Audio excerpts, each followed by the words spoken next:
নমস্কার, welcome to facts Bangla. আমি সৌম্যদীপ চৌধুরী হাজির হয়ে গেছি নতুন একটা ভিডিওতে। আজকে একটা ইম্পর্টেন্ট একটা ঘটনা, যেটা প্রত্যেকটা মানুষের শোনা দরকার বা প্রত্যেকটা মানুষের জানা দরকার, সেটা নিয়ে আমি একটু কথা বলবো। চলো বিস্তারিত ঘটনায় যাওয়া যাক।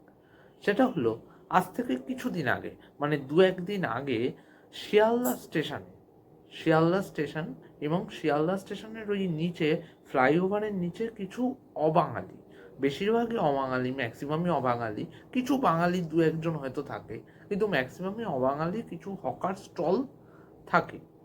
হকার স্টল বিভিন্ন ধরনের জিনিসপত্র তারা বিক্রি করে। এবার আমরা যারা শিয়ালদা স্টেশনে যাতায়াত করি তারা আমরা জানি যে এই হকার স্টলে বিভিন্ন ধরনের গরিব মানুষ, বাইরের রাজ্য থেকে আসা কিছু খেটে খাওয়া মানুষ আসে। এবং সেখানে একটি ঘটনা আমার মনে হয় আপনাদের সামনে দৃষ্টি আকর্ষণ করা খুবই দরকার, তাই আমি বলতে বাধ্য হচ্ছি। এবং এই যে ঘটনাটা, এই ঘটনাটা আমাদের অস্তিত্ব, আমাদের বাঙালির অস্তিত্ব, একটা সংকটের মুখে ফেলে দিচ্ছে, বা আমাদের অদূর সংকটাপন্ন হতে পারে, এইটার একটা ভীষণভাবে ইঙ্গিত দেয়। চলুন ঘটনাটা শুরু করা যাক, আর দেরি না করে। সেটা হলো ক্যালকাটা ইউনিভার্সিটির কিছু ছেলে, ওখান থেকে কিছুটা এগিয়ে ক্যালকাটা ইউনিভার্সিটির একটা হোস্টেল আছে, এবং ক্যালকাটা ইউনিভার্সিটির কিছু ছেলে এখানে শিয়ালদা স্টেশনের নিচে, ফ্লাইওভারের নিচে এসেছিল কিছু জিনিস কিনবে বলে, মানে ওই ফোনের কভার কিনবে বলে। এবার ফোনের কভারের দাম 100 টাকা। এবারে দরদাম করেছে। এবার দরদাম করতে গেলে তারা বাংলায় কথা বলেছে, দরদাম করেছে এবং বলেছে 60 টাকা, 70 টাকা, 80 টাকা, এবং দরদাম করেছে। এবং যেই বাংলায় কথা বলেছে, তখনই ওখানকার একজন বিক্রেতা তাকে বলছে যে না, তুমি হিন্দিতে কথা বলো, হিন্দি মে বাত করো। বলে হচ্ছে যে কিউ, मैं क्यों हिंदी में बात करूंगा, জিজ্ঞাসা করেছে। এবং তারপরে দেখা যায় আশেপাশের অনেক লোক এসে জড়ো হয়েছে, অনেক দোকানদার এসে জড়ো হয়েছে, এবং তাকে অনেক রকম কটূক্তি করতে থাকে যে বাংলা বাংলা বলছিস কেন, বাংলায় বলা যাবে না কথা। এবং আমাদের যারা ক্যালকাটা ইউনিভার্সিটির ছেলেরা, তারা শুধুমাত্র এই প্রশ্নটা করেছে যে কেন বাংলায় কথা বলা যাবে না, বাংলা কথা বলা কি অপরাধ? এবং এটা নিয়ে একটু ঝগড়াঝাটি, কথা কাটাকাটি হয়, এবং কথা বলাতে অনেক কিছু বিক্রেতা তারা তাকে বাংলাদেশি তকমা লাগিয়ে দেয়। এবারে তখনই ক্যালকাটা ইউনিভার্সিটির ছেলেরা বলেছে যে আপনি আমাকে বাংলাদেশি তকমা লাগাবার কে?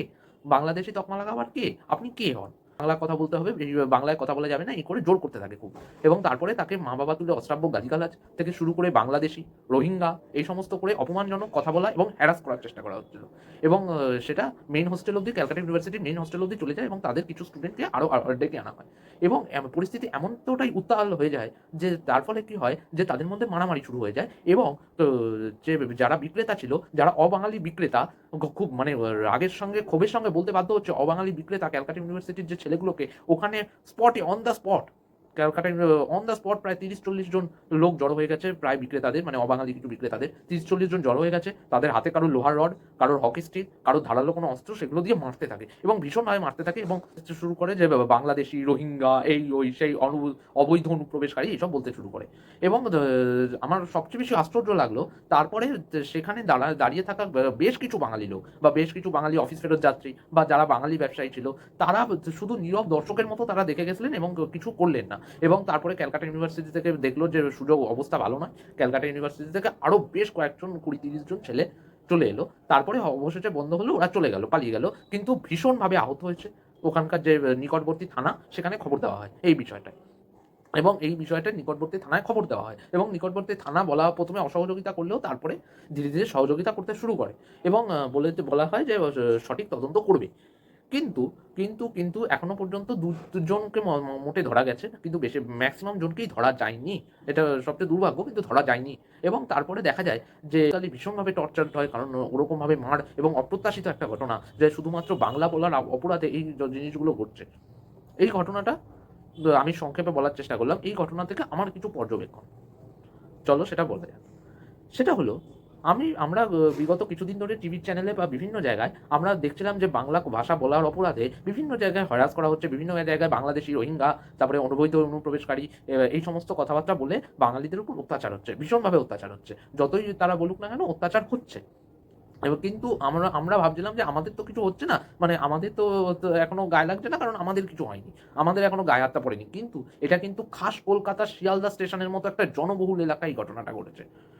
মানুষজন ভীষণভাবে স্টুডেন্টরা আতঙ্কিত। কারণ এরপরেও যে হামলা হবে না তার কোনো কিন্তু গ্যারান্টি নেই। ভীষণভাবে আতঙ্কিত এবং তারা স্টুডেন্ট বলে তাদের ধৈর্যের পরীক্ষা নেওয়া হয়েছে। মানে স্টুডেন্টরা যদি ওই ক্যালকাটা ইউনিভার্সিটির যে কটা স্টুডেন্ট ছিল তারা যদি ঝাঁপিয়ে পড়তো ওরা পালানোর পথ পেত না। কিন্তু ক্যালকাটা ইউনিভার্সিটির ছেলেরা মানে দাদারা আরকি ভীষণভাবে তারা স্টুডেন্ট সুলভ আচরণ করেছে। তারা মারতে চায়নি বা তারা আক্রমণ করতে চায়নি, পাল্টা আক্রমণ করতে চায়নি। এবং আমরা দেখছিলাম যে মানে বিভিন্ন বাইরের সমস্ত রাজ্য যারা পরিযায়ী শ্রমিক থেকে শুরু করে যারা বাইরে কাজ করতে যায়, কারণ পশ্চিমবাংলায় তো কাজের অভাব। বাইরে কাজ করতে যায় বা বেশি টাকার জন্য তো সেখানে গিয়ে হ্যারাসড হয়। এবং এই ঘটনাটা সত্যি কথা মানে একটা খাস কলকাতায় ঘটে যাওয়া, শিয়ালদা স্টেশনের মতো একটা জনবহুল এলাকায় ঘটে যাওয়া এটা সত্যিই নিন্দনীয়। এবং আমার মনে হয় যে এবার বিপদ কিন্তু কাছে চলে এসছে এবং আমাদের যদি এরপরে সতর্ক না হওয়া উচিত না হই তাহলে কিন্তু ভয়াবহ বিপদ আকার আমাদের সাথে যে কারোর সাথে ঘটতে পারে। এবং আমি সবচেয়ে বেশি আশ্চর্য হলাম একটা বিষয়, সেটা নিয়ে আমি একটু বলতে চাই। আমাদের রাজ্যের যে শাসক দল তৃণমূল কংগ্রেস একটা মরা শাসক দল। তাদের না আছে কোনো উচ্চ বাচ্চা, না আছে কিচ্ছু। কারণ তাদের যে মুখ্যমন্ত্রী তাদের হঠাৎ করে ভোট আসলেই বাঙালি, বাঙালি, বাঙালি, বাঙালি, বাঙালি, বাঙালি, বাঙালি, বাঙালি হঠাৎ করে ভোট আসলেই তাদের বাঙালিদের প্রতি দরদটা উতলে ওঠে। ওই বাংলা নিজের মেয়েকেই চায়, বাংলা তৃণমূলকে চায়, বাংলা নিজের মেয়েকেই চায়, বাংলা নিজের ঘরের মেয়েকে চায়। আমি মামাটি মানুষের জয়। এগুলো শুধুমাত্র ভোটের রাজনীতির জন্য হয়। এটা বোঝা গেল। কারণ এই ঘটনা হওয়ার পর কোনো রকম মেইনস্ট্রিম মিডিয়া তো খুব একটা কভার করেছে বলে আমার মনে হয় না। যারা এমনি গ্রাউন্ড মিডিয়া বা যে ছোটখাটো মিডিয়া তারা একটু আধটু কভার করেছে আর বাংলা পক্ষ একটু হয়তো প্রতিবাদ করেছে। কিন্তু বেশিরভাগ আমাদের শাসক দল, আমাদের রাজ্যের শাসক দল তৃণমূল কংগ্রেস তারা এই বিষয়ে একদম নীরব ছিল। তাই নিয়ে অস্বাভাবিক নীরবতা পালন করে এবং তারা দেখতে পাচ্ছে যে পশ্চিম বাংলার মতো জায়গায় যেখানে পশ্চিম বাংলার একটা ইতিহাসে একটা বিশাল বড় নাম। বাঙালিদের উপর আজকে বাঙালিদের প্রতি এই অত্যাচার, আজকে স্বাধীনতা সংগ্রামে বাঙালিদের অবদান সবচেয়ে বেশি। সেলুলার জেলে এখনো পর্যন্ত সবচেয়ে বেশি বাঙালির নাম জড়িত আছে। আজকে সেই বাঙালির প্রতি অত্যাচার এবং আমাদের রাজ্যের শাসক দল তৃণমূল কংগ্রেস যারা কথায় কথায় বলে বাংলা নিজের মেয়েকে চায়, বাংলা তৃণমূলকে চায়। এই সমস্ত যারা শুধুমাত্র প্রচার করার জন্য, সস্তার প্রচার করার জন্য বলে যে মুখ্যমন্ত্রী নয়, উনি নয় ব্যস্ত মানুষ, ওনার শুধু ভোট আসলে ওনার শুধু হঠাৎ করে বাঙালির প্রভাবটা হঠাৎ করে জেগে ওঠে। তার বাইরে উনি ঘুমান। যাই হোক, উনি তো অনেক ব্যস্ত মানুষ। কিন্তু যারা ওইখানে স্থানীয় নেতা তারা কেউ প্রতিবাদ করেনি। অন্তত শাসক দলের একটা লোককেও।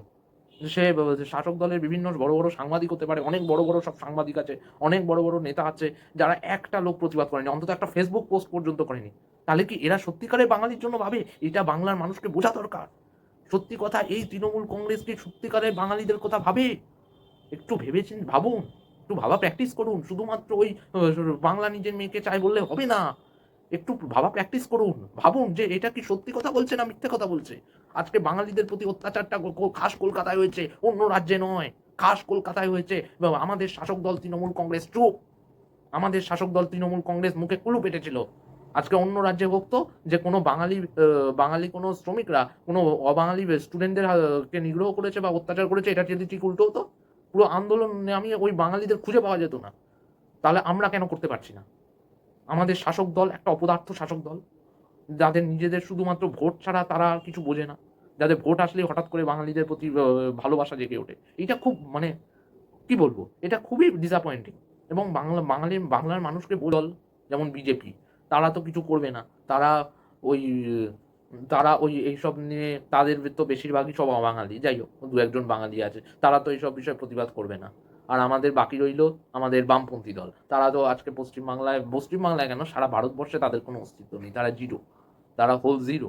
তাই তারাও প্রতিবাদ করবে বলে তারা প্রতিবাদ করবে না। কারণ তাদের নিজেদের স্বার্থে আঘাত না লাগলে তারা বামপন্থীরা প্রতিবাদ করে না। এটা বামপন্থীদের একটা মানে জন্মগত স্বভাব বলতে পারেন। যাই হোক, আজকে আমি একটাই কথা বলব, পুলিশ প্রশাসন যথাযথ যেন ব্যবস্থা নেয়। আমার অনুরোধ থাকবে, আমি তো আর কিছু বলতে পারবো না। কিন্তু পুলিশ প্রশাসনকে আমার অনুরোধ থাকবে যে বাঙালিদের প্রতি অত্যাচার যেন না হয় এবং যেন যারা অত্যাচার করলো এবং তাদের যেন কঠোর থেকে কঠোরতম শাস্তি হয়। এবং আমি বলব যে সমস্ত বাঙালি যারা ওই নীরব দর্শকের মতো পাশে দাঁড়িয়ে দেখছিলেন মজা, তাদের বলবো একটু এগিয়ে আসুন, একটু প্রতিবাদটা করুন। না হলে কিন্তু খুব মুশকিল। অদূর ভবিষ্যতে বাঙালিদের ওই একমাত্র ওই ফলকেই লাগানো থাকবে স্বাধীনতা সংগ্রামী হিসাবে। বাঙালি বলে আর কোনো অস্তিত্ব থাকবে না। এই বলে আমি আমার বক্তব্য শেষ করলাম। আপনারা কেমন লাগলো বলুন, লাইক করুন, কমেন্ট করুন এবং কমেন্টে ভরিয়ে দিন এবং এই ঘটনাটা সবার কাছে শেয়ার করুন। এই ঘটনাটা আমি বিশেষত শেয়ার করতে বলবো। বিশেষত শেয়ার করতে বলবো, এই ঘটনাটা সবার কাছে শেয়ার করুন, যে সচেতনতা বাড়ান। শুধুমাত্র নিজেদের শুধু স্বার্থের কথা ভাববেন না, যে আমার তো কিছু হয়নি বলে আমি পাশ কাটিয়ে চলে যাবো, এইটা করবেন না প্লিজ। রাজনীতি দূরে রেখে, সব কিছু দূরে রেখে অন্তত বাঙালিদের কথা ভাবুন। এবার বাংলার কথা ভাবার সময় এসে গেছে, বাঙালিদের কথা ভাবার সময় হয়ে গেছে। এই কথা বলে আমি আমার বক্তব্য শেষ করলাম। নমস্কার।